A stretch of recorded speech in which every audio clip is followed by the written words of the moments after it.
কথাত কটা যায়, কথাত বঁটা পায়।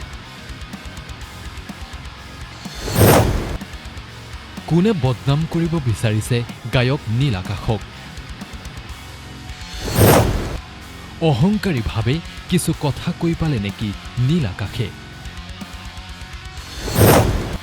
কাক ক্ষমা খুজিলে গায়কগৰাকীয়ে?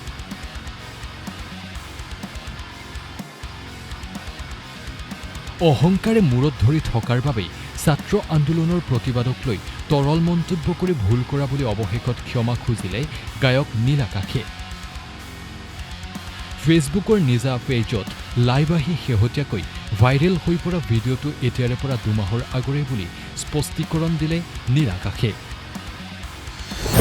আমাক বদনামী কৰিবৰ বাবে একাংশই পুৰণি ভিডিঅ' নতুনকৈ সম্পাদনা কৰি ভাইৰেল কৰি আছে। মই ছাত্ৰসকলৰ আন্দোলনৰ সৈতে সদায় আছো আৰু আগলৈকে থাকিম। মই নিজেও এটা সময়ত ছাত্ৰ আন্দোলনৰ লগত জড়িত আছিলোঁ। সাধাৰণতে প্ৰতিবাদবিলাকৰ শেষত সদায় 2জন বা 3জন লোক লাভান্বিত হয়, আমি দেখি আহিছোঁ। গতিকে প্ৰতিবাদ এটাৰ কথা সুধিলে সাধাৰণতেই মানুহৰ মনৰ পৰা ওলাই যায় যে এইবিলাক বস্তুৰ পৰা আঁতৰিয়ে থাকিব লাগে। মোৰো সেই সময়ত মোৰ উদ্দেশ্যটো সেইটোৱে আছিল। কিন্তু তেতিয়াও কক্ৰজ জনতা পাৰ্টীয়েনো কি কাৰণে গঠন কৰিছে, কক্ৰজ জনতা পাৰ্টীনো কি কৰিবলৈ আগবাঢ়িছে, সেইবিলাক কথা একেবাৰে তেতিয়া বহুতেই নাজানিছিলে। ময়ো তাৰ ভিতৰত অন্যতম। আৰু যোনটো কথাৰ কাৰণে এটা আন্দোলনৰ সৃষ্টি হৈছে সেই কথাটোকতো আমিও সদায় সেই বস্তুটো আমিও বিচাৰোঁ। পৰীক্ষাৰ যিটো ব্যৱস্থাপনা আছে, যিটো ব্যৱস্থা আছে সেইটো সদায় সুচল হ'ব লাগে আৰু ভাল হ'ব লাগে। পৰীক্ষাৰ পেপাৰ লিক আমি কেতিয়াও ছাপোৰ্ট নকৰোঁ সেইবিলাক বস্তু। তাৰ কাৰণে যিবোৰ বিভাগীয় ব্যক্তি আছে তেওঁলোকে তাৰ কাৰণে দায়ী। যিবোৰ গাফিলতি হয় সদায়, তাৰ কাৰণেতো আমিও মাত মাতোঁ। ৰাইজে গালি পাৰিছে, মই একেবাৰে বেয়া পোৱা নাই। কিয়নো ৰাইজে ভিডিঅ'টো কেতিয়াৰ আছিল সেয়া নাজানে। কক্ৰজ জনতা পাৰ্টীৰ ঘটনা হোৱা 5-6 দিনৰ পিছত আমাক এই কথা সোধা হৈছিল। তেতিয়া আমি সঁচাকৈ এই পাৰ্টীৰ সন্দৰ্ভত ভালকৈ জনা নাছিলোঁ। গায়ক নীল আকাশে লগতে কয় যে আমি ভিন্ন আন্দোলন প্ৰতিবাদ দেখিছোঁ, সেইবোৰৰ চূড়ান্ত ফলাফল বিশেষভাৱে আমি দেখা নাপাওঁ। সেইবোৰ কথাও মই ক'ব বিচাৰিছোঁ, কিন্তু ৰাইজৰ মাজলৈ ভুল বাৰ্তা গ'ল। আজি মই বিশেষ কথা নকওঁ, সকলোৰে ওচৰত ক্ষমা বিচাৰিছোঁ। বিতৰ্কৰ সৃষ্টি হৈছে। যথেষ্ট মানুহে আচলতে গোটেই ভিডিঅ'টি ভুল ধৰণে লৈছে আৰু যিসকলে সম্পূৰ্ণ ভিডিঅ'টি চোৱা নাই তেওঁলোকৰ বাবে মই লাইভটো কৰিবলৈ বিচাৰিলোঁ। আৰু আপোনালোকৰ হয়তো বহুতেই মোক এতিয়াও ভুল বুজি আছে আৰু কমেণ্টত হয়তো এতিয়া আপোনালোকে গালি আৰম্ভ কৰিব, কিন্তু গালি দিলেও আপোনালোকে মোৰ কথাখিনি যাতে শুনি যায় মই সেইটোৱে অনুৰোধ কৰিম। আচলতে কি হ'ল, যোৱা 22 মে তাৰিখে আমি এখন ক্ৰিকেট খেলত অংশগ্ৰহণ কৰিছিলোঁ আৰু তাতে হঠাতে মোক সুধিছিলে যে CJPৰ বিষয়ে আপুনি কি ক'ব। আপোনালোকৰ এতিয়া যোনটো ভিডিঅ' চাৰ্কুলেট হৈ আছে বা যোনটো ভিডিঅ' চাই সকলোৱে মোক গালি দি আছে বা মোক বেয়াকৈ কৈ আছে বা মোৰ বিষয়ে ভুল ধাৰণা এটা গঢ়ি লৈছে মনত, তেওঁলোকৰ বাবে কওঁ যে 22 মে'ৰ ভিডিঅ' আচলতে সেইটো আজিৰ পৰা প্ৰায় 2 মাহতকৈও বেছি দিন হ'ল। আৰু 22 মে'ৰ দিনাখন কক্ৰজ জনতা পাৰ্টী জন্ম হোৱা প্ৰায় 5টা কি 6টা দিন হৈছিলে। তেতিয়া বৰ বিশেষ কক্ৰজ জনতা পাৰ্টীৰ বিষয়ে আমিও অৱগত নাছিলোঁ আৰু আপোনালোকৰ হয়তো বহুতেই তেতিয়া বিশেষভাৱে একো বৰ বিশেষ জনা নাছিলে। আৰু তেতিয়াই মোক হঠাতে খেলৰ মাজতে আহি সুধিলে যে আপুনি কক্ৰজ জনতা পাৰ্টীৰ বিষয়ে কি ক'ব। মই সুধিছিলোঁ যে কক্ৰজ জনতা পাৰ্টীনো কি, মই সেইটো জানিবলৈ বিচাৰিছিলোঁ তেওঁৰ পৰা। তাৰ লগতে মোৰ গোটেই সম্পূৰ্ণ ভিডিঅ'টো যদি আপোনালোকে এতিয়াও গৈ পেলাই চাগে তাত গম পাব মই কি কি কথা কৈছিলোঁ। আৰু এতিয়া যোনটো ভিডিঅ' আপোনালোকৰ বাবে প্ৰস্তুত কৰি বিশেষভাৱে আমাক বদনাম কৰিবৰ কাৰণে বা যিয়ে নহওক উদ্দেশ্য, সেইবোৰ কৰিবৰ কাৰণে যিসকলে ভিডিঅ'টো কৰিছে তেওঁলোকে বহুত বস্তু তাত দিয়াই নাই। মই আৰুনো কি কি কথা কৈছিলোঁ তাত আপোনালোকে শুনিলে গম পাব। মই তাত কৰ্মৰ কথা কৈছিলোঁ, কৰ্মমুখী হ'বলৈ কৈছিলোঁ, আমাৰ নৱপ্ৰজন্মক শ্ৰমমুখী হ'বলৈ কৈছিলোঁ, অধ্যয়নমুখী হ'বলৈ কৈছিলোঁ। সেইবিলাক কথাটো নিদিলেই। আৰু যিখিনি কথা কৈছে তেওঁলোকে যিবোৰ সুধিছিলে প্ৰশ্ন, সেই প্ৰশ্নবোৰো নাই। কেৱল আৰু কেৱল মাত্ৰ বেকগ্ৰাউণ্ডত মিউজিক দুটামান লগাই আমাৰ যিবিলাক কথা সেইবিলাক এনেকুৱা ধৰণে যেন উপস্থাপন কৰিলে আমি আজিৰ দিনত যেন কিবা আন্দোলন এটাক, আমি প্ৰতিবাদ এটাক লগ দিয়া নাই অথবা প্ৰতিবাদটোক তোষামোদ কৰা যেন বুজাবৰ যত্ন কৰিলে, যিটো একেবাৰে নহয়। ছাত্ৰ সমাজৰ লগত নিজেও জড়িত আছিলোঁ, ছাত্ৰ আন্দোলনত আগতে ময়ো জড়িত আছিলোঁ। ছাত্ৰৰ আন্দোলন এটাক মই কেতিয়াও টুলুঙা মন্তব্য এটা নিদিওঁ তেনেধৰণে। মোৰ এটা কথা কোৱাত হয়তো অকণমান অহংকাৰ ভাৱ এটা হ'ব পাৰে, সেয়া মই ভুল স্বীকাৰ কৰিব লাগিব আৰু সেয়া কৰিছোঁ। মই হয়তো কওঁতে অকণমান ভুল হ'ল যে মই নিজেও চাকৰি কৰোঁ, মই ঘৰ চলাইছোঁ। মোৰ এই কথাখিনি কোৱাৰ এটাই উদ্দেশ্য আছিলে সেইটো সময়ত। যিটো সময়ত মোক সোধা হৈছিল যে কক্ৰজ জনতা পাৰ্টিৰ বিষয়ে আপুনি কি ক'ব, সাধাৰণতে আমি যোৱা 2টা দশকৰ পৰা এই আন্দোলন যিবিলাক প্ৰতিবাদ হয় সেই প্ৰতিবাদবিলাকত, তাৰে বহুত প্ৰতিবাদত আমি নিজেও অংশগ্ৰহণ কৰিছিলোঁ। কিন্তু প্ৰতিবাদবিলাকৰ যিটো ফাইনেল আউটকাম হয় সেইটো আমি নেটৱৰ্কৰ একেবাৰে বহুত অসুবিধা। আমি আচলতে ভিতৰুৱা অঞ্চল এটাত আছোঁ, তাৰ কাৰণে ক্ষমা কৰিব। সাধাৰণতে প্ৰতিবাদবিলাকৰ শেষত সদায় 2জন বা 3জন লোক লাভান্বিত হয়, আমি দেখি আহিছোঁ। গতিকে প্ৰতিবাদ এটাৰ কথা সুধিলে সাধাৰণতেই মানুহৰ মনৰ পৰা ওলাই যায় যে এইবিলাক বস্তুৰ পৰা আঁতৰিয়ে থাকিব লাগে। মোৰো সেই সময়ত মোৰ উদ্দেশ্যটো সেইটোৱে আছিল। কিন্তু তেতিয়াও কক্ৰজ জনতা পাৰ্টীয়েনো কি কাৰণে গঠন কৰিছে, কক্ৰজ জনতা পাৰ্টীনো কি কৰিবলৈ আগবাঢ়িছে, সেইবিলাক কথা একেবাৰে তেতিয়া বহুতেই নাজানিছিলে, ময়ো তাৰ ভিতৰত অন্যতম। আৰু যোনটো কথাৰ কাৰণে এটা আন্দোলনৰ সৃষ্টি হৈছে সেই কথাটোকতো আমিও সদায় সেই বস্তুটো আমিও বিচাৰোঁ। পৰীক্ষাৰ যিটো ব্যৱস্থাপনা আছে, যিটো ব্যৱস্থা আছে সেইটো সদায় সুচল হ'ব লাগে আৰু ভাল হ'ব লাগে। পৰীক্ষাৰ পেপাৰ লিক আমি কেতিয়াও ছাপোৰ্ট নকৰোঁ সেইবিলাক বস্তু। তাৰ কাৰণে যিবোৰ বিভাগীয় ব্যক্তি আছে তেওঁলোকে তাৰ কাৰণে দায়ী, যিবোৰ গাফিলতি হয় সদায়, তাৰ কাৰণেতো আমিও মাত মাতোঁ, তাৰ কাৰণে আমিও ওলাই আহিম। ছাত্ৰ ছাত্ৰী সমাজৰ লগত মই কেতিয়াও তেওঁলোকৰ বিৰোধিতা কৰা নাই। মই কেৱল আৰু কেৱল মাত্ৰ এই কথাটোত এইটোৱে কৈছিলোঁ যে কক্ৰজ জনতা পাৰ্টীৰ কৰাতকৈ নিজে কৰ্মমুখী হওক, শ্ৰমমুখী হওক, অধ্যয়নমুখী হওক, আমাৰ গোটেই কথাখিনি তাত দিয়া নাই। গতিকে মই সেই কথাখিনি আপোনালোকক ক'ব বিচাৰিলোঁ। আৰু বাকী ছাত্ৰ ছাত্ৰীৰ লগত সদায়ে আছোঁ, সদায়ে থাকিম, নিজেও ছাত্ৰ জীৱন পাৰ কৰি আহিছোঁ। মোৰ এটা ভুল হ'ল, মই অকণমান অহংকাৰীভাৱে কৈ পালোঁ যে ময়ো চাকৰি কৰোঁ, ময়ো ঘৰখন চলাই আছোঁ, মোৰ ভুল হ'ল তাত। তাৰ কাৰণে আপোনালোকৰ ওচৰত মই ক্ষমা প্ৰাৰ্থনা মাগিছোঁ। কিন্তু মোৰ উদ্দেশ্য আপোনালোকক আঘাত কৰাৰ একেবাৰে উদ্দেশ্য নাছিল সেইটো সময়ত। মোৰ উদ্দেশ্য এটাই আছিল, মই এইটোৱে বুজাব বিচাৰিছিলোঁ, ময়ো চাকৰি কৰোঁ, আপোনালোকেও চাকৰিৰ বাবে কষ্ট কৰক, আপোনালোকেও শ্ৰমমুখী হওক, আপোনালোকেও অধ্যয়নমুখী হওক। মোৰ কেৱল আৰু কেৱল মাত্ৰ বাৰ্তাটো সেইটোৱে দিবলৈ যত্ন কৰিছিলোঁ। কিন্তু সেই ভিডিঅ'টোত এডিট কৰি যি ধৰণে উপস্থাপন কৰিছে সেইবিলাক তেনেকুৱা ধৰণৰ মই মানুহ আগৰ পৰাই নহয় আৰু আগলৈও নহওঁ। আপোনালোকৰ বহুতেই মোক গালি দিছে, মই একেবাৰে বেয়া পোৱা নাই। আপোনালোকৰ বহুতেই হয়তো গমেই পোৱা নাই যে ভিডিঅ'টো কেতিয়াৰ। আপোনালোকৰ বহুতেই হয়তো নাজানে যে তাতনো কি কি কথা আছিলে, আপোনালোকৰ বহুতেই হয়তো দেখাও নাই সেই ভিডিঅ'টো। গতিকে মই অনুৰোধ কৰিম আপোনালোকে চাব। আৰু তাত মোৰ উদ্দেশ্যটো সেইটোৱে আছিলে যে মানুহ শ্ৰমমুখী হ'ব লাগে, কৰ্মমুখী হ'ব লাগে।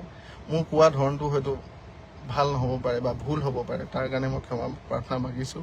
আৰু অজানিতে যিসকল বৰ্তমান ছাত্ৰ ছাত্ৰী আছে তেওঁলোকে নিজৰ অধিকাৰৰ কাৰণে যেনেকৈ লাগি আছে, তেওঁলোকৰ ওচৰত ক্ষমা খুজিছোঁ মই এই কাৰণেই যে মোৰ কেতিয়াও এইটো ইচ্ছা নহয় যে মই আপোনালোকৰ যিবিলাক সমস্যা আছে সেইবিলাকক লৈ টুলুঙা মন্তব্য কৰিম বা সেইবিলাকক লৈ মই কিবা হেতালি বা ধেমালি কৰিম। তেনেকুৱা কেতিয়াও ব্যক্তিত্বৰ মই মানুহ নহয় আৰু আগলৈও নহওঁ। তেনেকুৱা মোক নীতি শিক্ষা মা দেউতাই দিয়া নাই। গতিকে মই যিমান পাৰোঁ যত্ন কৰি যাওঁ ৰাইজৰ কাৰণে কাম কৰিবলৈ। হয়, আমি ভিডিঅ' নকৰোঁ, আমি ফটো নামাৰোঁ, কিন্তু কাম কৰি থাকোঁ। বহুতে নেদেখে আৰু বহুতে হয়তো গম পায়। যোৱা 2 দিন আগতে মই বানপানীৰ কাৰণে এটা পোষ্ট দিছিলোঁ যে মোৰ খং উঠিছে, মই অসহায়, মই কাম কৰিব পৰা নাই বা সহায় কৰিব পৰা নাই। তাতো যথেষ্ট লোকে মোক সাঙুৰি লৈছে এই CJPৰ ভিডিঅ'টোৰ কাৰণে আচলতে ভুল বুজি লৈছিলে। আৰু তেওঁলোকেও বহুতে মেছেজ কৰিছে, বিভিন্ন ধৰণৰ গালি গালাজ তাৰ উপৰিও কৈছে যে তইনো হেল্প যদি কৰিব নোৱাৰ তই কেলে পোষ্ট দিব লাগে। আচলতে মই পোষ্টটো এইকাৰণেই দিছিলোঁ যে মোৰ লগতে মোৰ বন্ধু ৩-৪জন মান আমি সেইদিনাখন ৰাতি আহিছিলোঁ চেপনৰ পৰা দিতাই পুখুৰী অঞ্চলত কিবা কৰিব পাৰি নেকি বুলি সোমাবলৈ, অকণমান মানুহক সহায় কৰিব পাৰি নেকি বুলি সোমাবলৈ আহিছিলোঁ। কিন্তু পানীৰ সোঁত আৰু পানীৰ পৰিমাণ ইমানেই বেছি ভয়ানক আৰু ভয়াৱহ ৰূপত তেতিয়া বাঢ়ি আহিছিলে, আমাক প্ৰশাসনৰ লোকে এটা নিৰ্দিষ্ট ঠাইৰ পৰা আমাক পাৰ হ'বলৈ দিয়া নাছিলে আৰু আমাক উভতাই পঠিয়াইছিল। সেইকাৰণে আমি ঘূৰি আহি যেতিয়া বিফল হৈ আহিলোঁ, সেই সময়ত মই বিফলতাৰ মুখ দেখি সেই পোষ্টটো তেনেকৈ লিখিছিলোঁ। খং উঠিছিল আচলতে সেইটো সময়ত। গতিকে বহুতে সেই কথাটো ভুল বুজি আছে। বাৰু যিয়ে নহওক, আপোনালোকে কিবা এটা কাৰণত মোক বেয়া পাইছে, ময়ো আপোনালোকক মই একেবাৰে বেয়া পোৱা নাই বা আপোনালোককো মই ভুল বুজা নাই। আপোনালোকে বস্তুবিলাক ভালকৈ চালি জাৰি চাব। আৰু মোৰ এটাই অনুৰোধ যে পুৰণা ভিডিঅ'টোক লৈ পেলাই আপোনালোকৰে বহুতৰো হয়তো তেতিয়া মন্তব্যবিলাক এনেকুৱাই হ'লহেঁতেন, কাৰণ আপোনালোকৰ বহুতেই হয়তো তেতিয়া গম পোৱা নাছিলে 4 দিনত যে কক্ৰচ জনতা পাৰ্টীৰ উদ্দেশ্য কি, এজেণ্ডা কি, তেওঁলোকে কি কৰিব বিচাৰিছে। মই এজন সাধাৰণ নাগৰিক হিচাপে যিমানবোৰ আন্দোলন দেখিলোঁ, কা আন্দোলন দেখিলোঁ, লোকপাল বিলৰ কাৰণে আন্দোলন দেখিলোঁ, কৃষক মুক্তিৰ কাৰণে আন্দোলন দেখিলোঁ, সেই আন্দোলনবিলাকৰ পৰা তাৰ যিটো ফলাফল আমি দেখিলোঁ, তাৰ যিটো ফাইনেল ৰিজাল্ট আমি দেখিলোঁ, সেয়া বিশেষভাৱে কেৱল আৰু কেৱল মাত্ৰ 2জন মানৰ লাভ হোৱাৰ বাহিৰে মই একো দেখা নাই। সেইকাৰণে সাধাৰণতে স্বাভাৱিকতেই মোৰ মুখৰ পৰা ওলাই গৈছিল যে আন্দোলন এইবিলাক কক্ৰচ জনতা পাৰ্টীৰ কাৰণে সময় থাকিব নালাগে বা সময় নাই। নিজে কৰ্মমুখী হওক, শ্ৰমমুখী হওক, এইবিলাক কথা ভিডিঅ'টোত আপোনালোকক এডিটেড ভিডিঅ'টোত অন্তত নাই। আপোনালোকে শুনিলে গম পাব, চালে গম পাব। গতিকে মই বিশেষ একো নকওঁ। আজি আপোনালোকৰ ওচৰত ক্ষমা খুজিছোঁ। আপোনালোকৰ এবাৰ নিজে বিবেচনা কৰি চাব। আজিৰ পৰা 2 মাহৰ আগত যদি মই আপোনাক সুধিলোহেঁতেন কক্ৰচ জনতা পাৰ্টীৰ বিষয়ে আপুনি কি ক'ব, আপোনাৰ মন্তব্য কি হ'লহেঁতেন, আপুনিও এবাৰ ভাবিব। বাৰু যিয়ে নহওক, আজি আমি আছোঁ চেপনৰ এটা অঞ্চলত। আজি আমি যাব ওলাইছোঁ বেতবাৰীৰ ভিতৰুৱা অঞ্চলসমূহলৈ, য'ত এতিয়ালৈকে বহুত মানুহ ফচি আছে, তেওঁলোক ওলাব পৰা নাই, তেওঁলোকক অকণমান সকাহ দিবলৈ।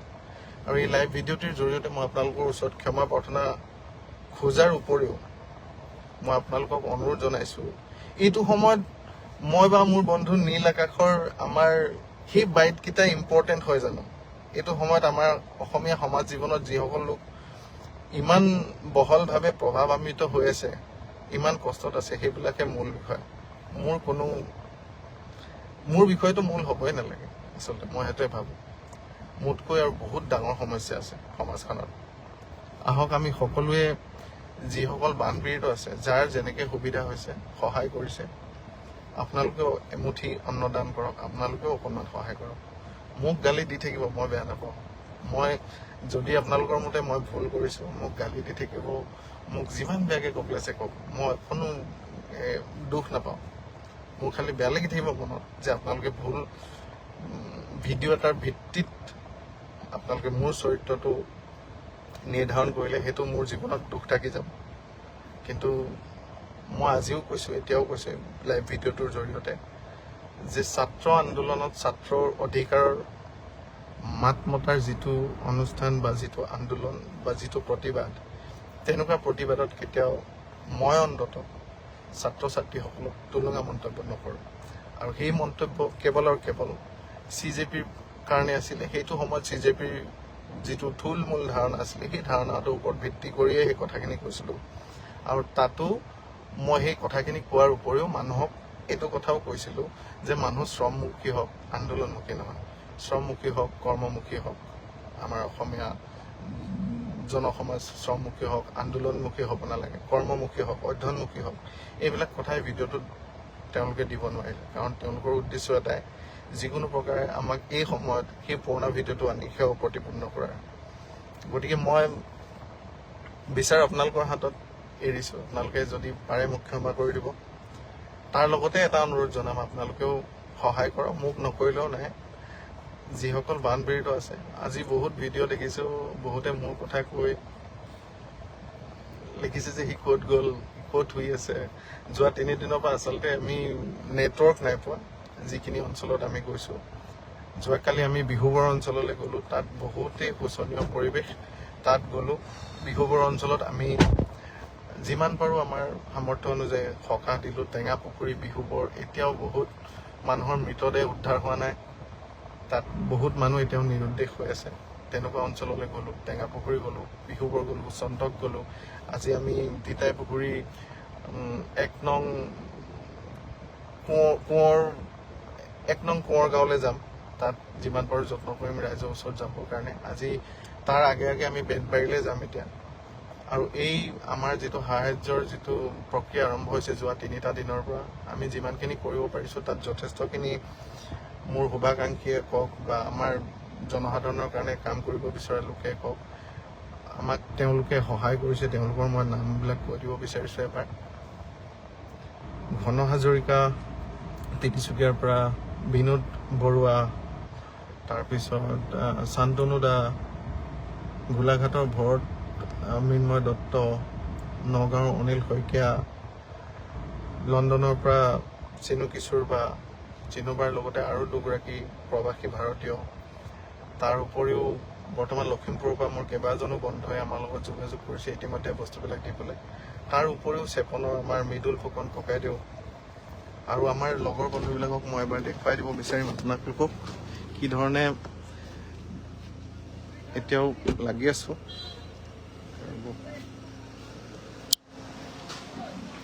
ইয়াত সাজু কৰি থকা হৈছে প্ৰায় 500 এনেকুৱা পেকেট।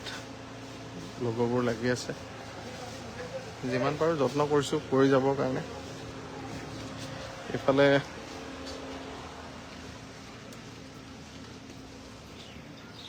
খিচিৰিৰ কাম কৰি আছে।